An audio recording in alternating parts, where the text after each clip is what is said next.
Shelly Finkel, Deontay Wilder's co-manager, has ruled out the possibility of Wilder facing Dillian Whyte unless Anthony Joshua is part of the agreement, or unless there's an agreement to fight Anthony Joshua first. Now this is just more waffle from Shelly Finkel. Here's the bottom line. Deontay Wilder is being offered the Dillian Whyte fight as a standalone fight because we assume Deontay Wilder is going to fight this year. He might fight Tyson Fury at the back end of this year. He might fight before then as well. The fight that he has before then, how much money is he going to get for it? Was he going to get 2 million, 3 million? Who's he going to fight? Dominic Brazil? He is being offered £6 million by Eddie Hearn to face Dillian Whyte as a standalone fight. 6 million. That's nearly $8 million. If Deontay Wilder is not getting that kind of money to face Brazil or whoever else he's going to fight, if he fights before December, before the proposed Fury fight, if he's not getting as much, then what on earth is he doing turning down the Dillian Whyte fight? And he's turned down the Dillian Whyte fight several times now. Why is it that this man keeps on turning down Dillian Whyte for very good money? It doesn't make any sense. And it makes even less sense for him to turn it down now, because Wilder is basically saying that the Joshua fight's not happening because he's not accepting the $15 million deal.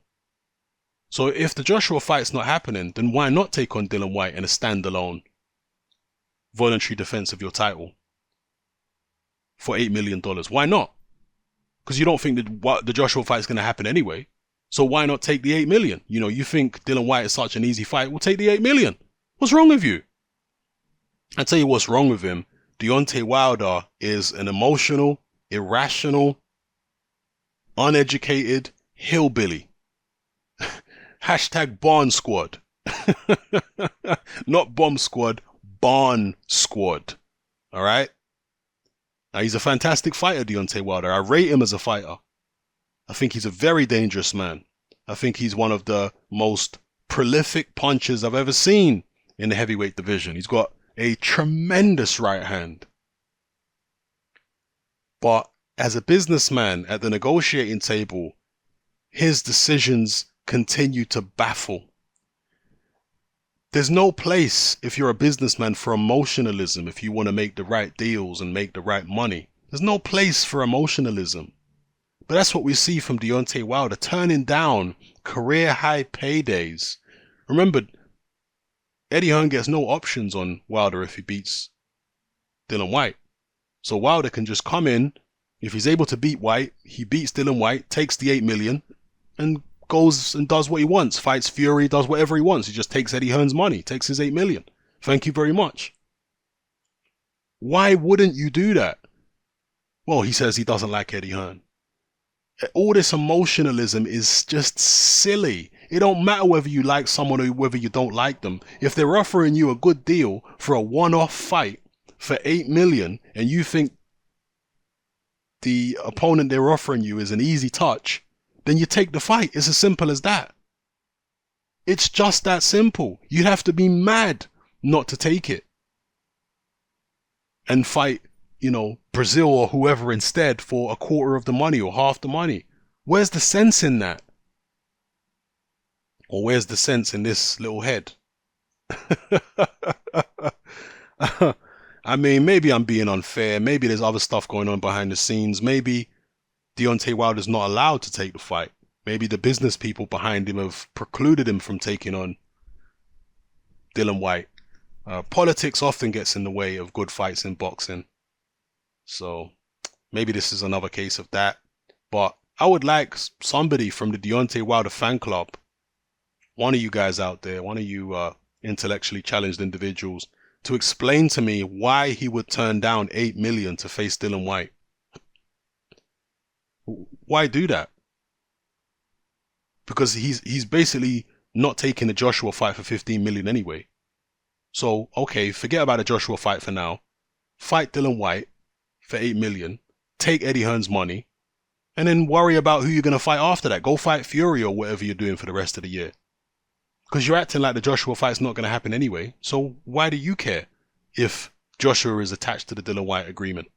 Why do you care? You know, it's all a bunch of BS, man. And Shelly Finkel is full of it. Absolutely full of it, this man. The offer is there for Wilder to sign and fight Joshua. Now, is the offer fair? Depends on your perspective. And Shelly Finkel, by the way, has come out and said that he has received the contract for Wilder to fight Joshua in April. But he says Joshua's signature is not on it. So I don't know whether he's allowed to show the contract publicly, so we know whether he's telling the truth. But maybe it's a possibility that that the signature isn't on it. And if that's the case, then, you know, you do have to wonder about Eddie Hearn and why he said the signature will be on it when the signature's not on it. Maybe that's something that Kugan Cassius or whoever interviews Eddie Hearn next could actually ask him. But nonetheless, they do have a contract.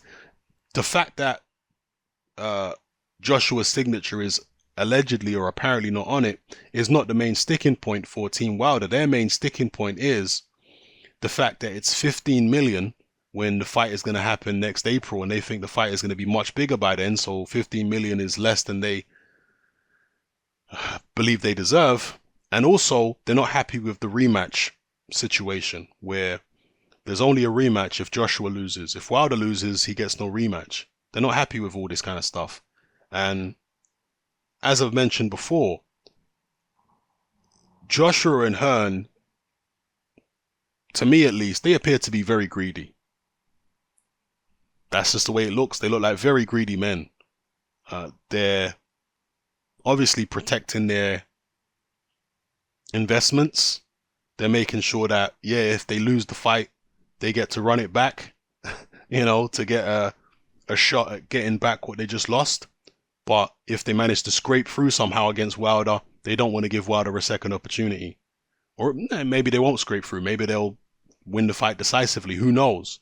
But from a business perspective, they're trying to put themselves in a powerful position and put their opposition in a disempowered position. That's what they're doing. It is greedy. It is cynical. But that's what you get to do when you're the A side. I'm not making any apologies for it. Yeah, I believe that it would be a much better world if people in business were fair and weren't so greedy.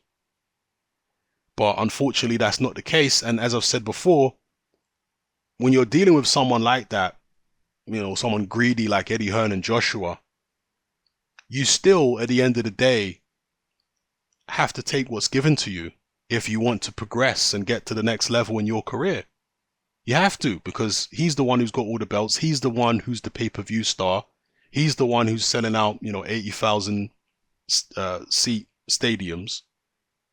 So, as greedy as Joshua and Hearn are, you're going to have to go to them to try and get what they have, to make yourself the star.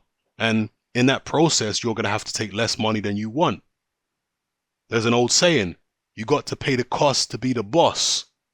Yeah, James Brown said that in one of his songs back in the days. You got to pay the cost to be the boss. And that's what Deontay Wilder has to do if he wants them belts from Joshua, and if he wants to become that pay-per-view star. He's going to have to pay the cost to be the boss. And paying the cost means taking the low ball money. I mean, 15 million is still way more than he's going to get anywhere else at the end of the day. And this is another reason why he's insane to turn it down. Yeah, and you can try and negotiate for more. But at the end of the day, when push comes to shove, and if it ain't going above 15 million, and you're not making that much money elsewhere, let's assume he doesn't make as much money against Tyson Fury. He might, though. You don't know what's going to happen from the Fury situation. That could be another way for Deontay Wilder. That might be a way where he can attain a higher status without fighting Joshua. We'll see. But as it stands right now, Joshua is the only way. Okay? The only tangible way. So you can't turn down the 15 million at the moment, the way it is right now. You have to take it. There's no other $15 million paydays out there As far as we don't know what he's getting for Fury. They never, it never came out what Deontay Wilder was supposed to get for the Anthony Joshua fight. For the 50 million offer, nobody ever talked about what Wilder was getting. And that's important because Wilder could have been getting absolute chicken change. He could have been getting far less than 15 million. If they're offering Joshua 50, allegedly, what are they going to come up with for Wilder? Because neither Joshua nor Wilder have ever fought on pay-per-view in the United States. You think they're just going to throw money out there and not expect to make a profit? So they can't have been paying Wilder that much if they're offering Joshua 50.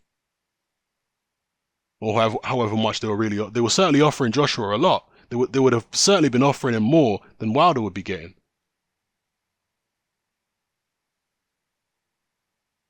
So, we don't know what Wilder's getting, what he was going to get for the Joshua fight. We don't know what he's going to get for the Fury fight at the moment. So, yeah, anyway, let me stop talking about this here, people. Shelly think was just more blah, blah, blah. Deontay Wilder's not being rational. And Dillian Whyte, how can this guy get a heavyweight title fight? People are talking about some type of conspiracy where Eddie Hearn had planned all along for Dillian Whyte to fight Anthony Joshua in a rematch in April. Well, Deontay Wilder can fight Dillian Whyte right now. So there goes that conspiracy. Because Deontay Wilder can fight the guy before Joshua fights him, and he can fight him for a very tidy sum of money, thank you very much. Well, you think if Deontay Wilder fights Dillian Whyte now and knocks him out, you think that Dillian Whyte's still going to fight Joshua in April? Hell no. So there goes that conspiracy theory. Deontay Wilder has an opportunity right now to earn good money facing Dillian Whyte in his next fight. And then go fight Tyson Fury after that, or whoever else he wants to fight. Let me know how you feel about all this in the comment section below, people. Hit that, man, I'm out.